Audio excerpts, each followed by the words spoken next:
Hey there YouTube, this is CasCat Gaming here. I know I don't do a lot of these where I come out and talk, but it's a new year, so I kind of want to break that habit. And for my first video with me talking, I'm going to start it off with some first-person shooter tips. These are basic tips, but it seems like we sometimes forget these, so I guess this is more of like a reiteration of tips, I don't know. But these are pretty much what helped me become better at playing first-person shooters, more specifically COD. To get this underway, the first thing I want to say is, or at least the first tip I want to point out, is that thing up in the top left corner of your screen, your map. Your map is your key to everything. This allows you to see where enemies are, this allows you to pick your strategies, because as long as you can see those red dots on your map, because just about every first-person shooter has a map, and if it doesn't, the other thing you pay attention to are skull marks or death marks, wherever where a teammate has died. See right there on my screen, there are 2, 3.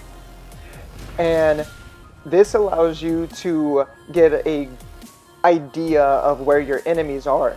This allows you to move forward and plan out how do you want to take these guys out. Like me, I waited for that guy to come around once I saw him firing, and then came around and shot him in the back. If I ran out immediately as I saw those skull marks, I probably would have been dead.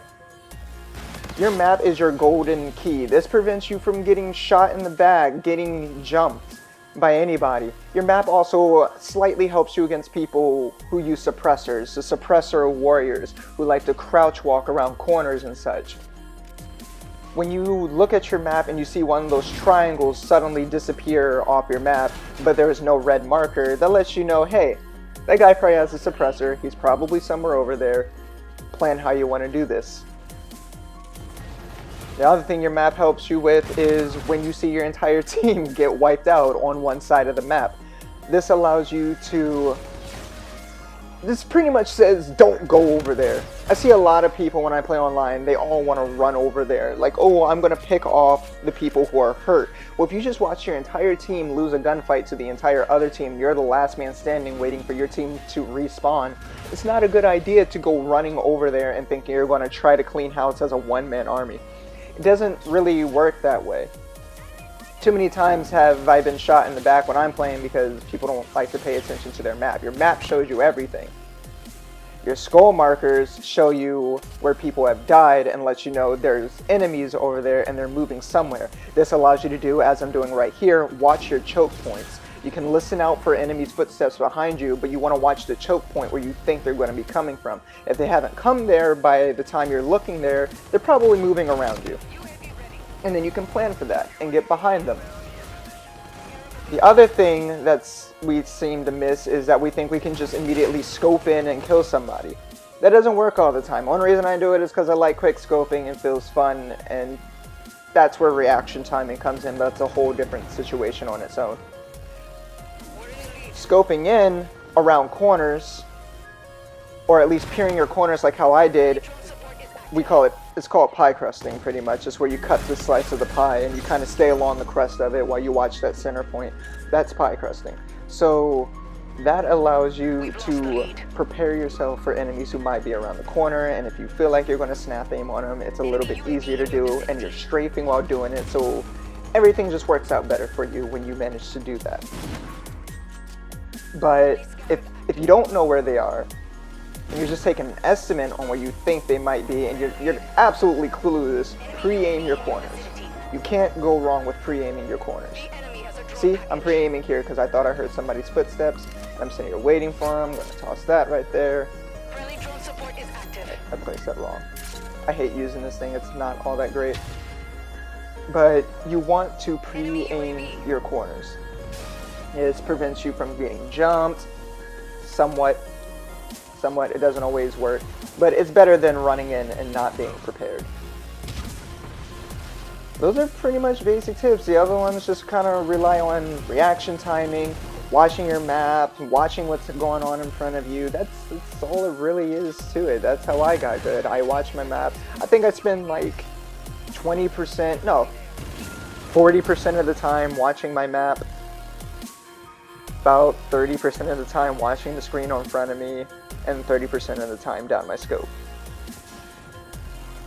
trying to think if there's anything else. I'd actually have to say another thing you might want to start doing is strafing. Right stick aiming doesn't work all the time.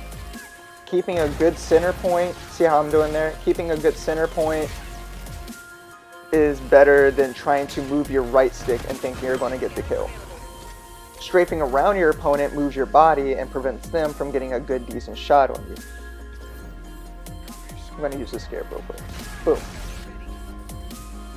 But learn to start strafing with the left stick and you'll find yourself outgunning a lot of people, even if they have the better weapons. That's about all I currently think of. It's like I said, these are basic things to learn. Once you start getting these down and start doing them a lot more, you're going to find yourself performing a lot better. Even for games that don't have maps, when I like to reiterate, watch your map. Even with this counter UAV up, I'm still kind of looking at my map, waiting for it to go away. So at that point, I'm just looking for skull marks and I'm listening out for sounds of people shooting.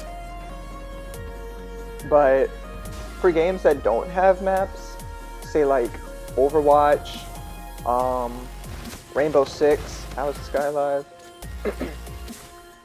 Rainbow Six and all that.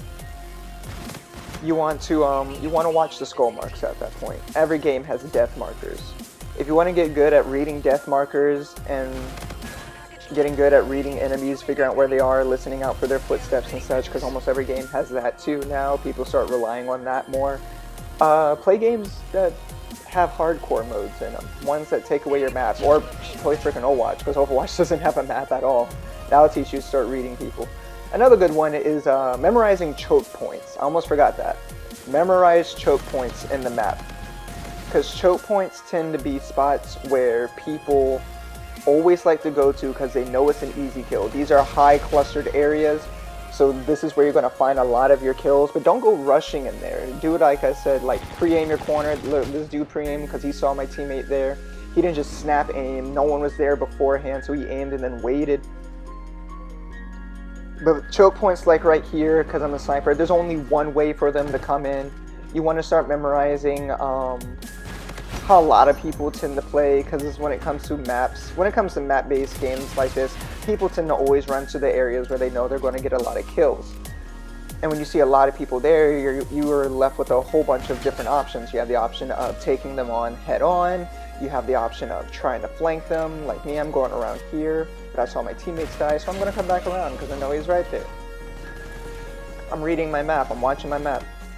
I don't always rush in. I'm out of ammo, so if I die. But I don't always rush in. I do what's necessary. I do what makes sense. You don't always want to just go rushing. I know this area is a high congested area for people who want to jump across the wall, wants to make it over there. There's no other place for them to go. I'm gonna use the scarab real quick. Right in the face, jeez. And that's all it really is. Like these are basic things to start getting used to. I love the claw. This is so good. Oh, look, laser. Oh. Oh. Okay. Oh my god. Well, you'll definitely be seeing that in the montage. I'm still going. See, that's what I'm talking about. When you get points like that, when you know where people are coming, you can pull stuff off like that. Start learning how to memorize and you'll start doing better. That's all I have for today. Thank you for watching. Thank you for watching the video. Be sure to give a thumbs up and like. I hope you guys have a great day. Bye.